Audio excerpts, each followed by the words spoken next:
વિકલાંગ સેવા કેન્દ્રમાં અભ્યાસ કરતા 50થી વધુ દિવ્યાંગ બાળકો દ્વારા દિવાળીના દીવડાઓનું ઉત્પાદન શરૂ કરવામાં આવ્યું। દિવાળીને 15 દિવસ બાકી હોય ત્યારે ઉત્પાદન શરૂ કરી દેવાયું, જેમાં 1 લાખથી વધુ દીવડાઓ તૈયાર કરી બજારમાં વેચાણ માટે મૂકવામાં આવશે। ભલે આ બાળકો શરીરે દિવ્યાંગ હોય તેમ છતાં તેમનું મનોબળ મક્કમ છે। વોકલ ફોર લોકલ અભિયાનનો પ્રોત્સાહન આપતી આ પહેલથી દિવ્યાંગ બાળકોને આત્મનિર્ભર બનાવવાની તક મળશે અને તહેવાર દરમિયાન આર્થિક લાભ પણ મળશે।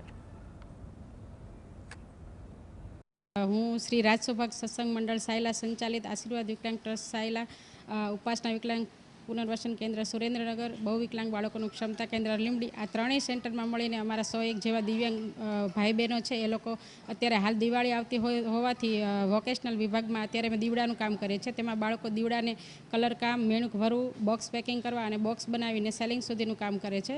તો અમારા બાળકો છે એ ઘણા બાળકો એવા છે કે મહિને 3 થી 4 હજાર રૂપિયા કમાય છે અને એ લોકો એમના પગભર થઈને એમના વાલીને રોજગારીનું વેતન પૂરું પાડે છે। હું રાજ સેન્ટરમાં ઉપાસના વિકલાંગ કેન્દ્રમાં સેન્ટરમાં આવું છું। ત્યારે સ્કૂલમાં મીણ ભરીને કોડિયા વેચીએ છીએ અમે, અને કોડિયા વેચીને અમે સાથે તાલદાન પૈસા આપે છે। અમે દિવાળીમાં સાથે બધા જેટલા મારા ભાઈબંધો રહ્યા ને બધા સાથે મારે હારે કોડિયા કરે છે।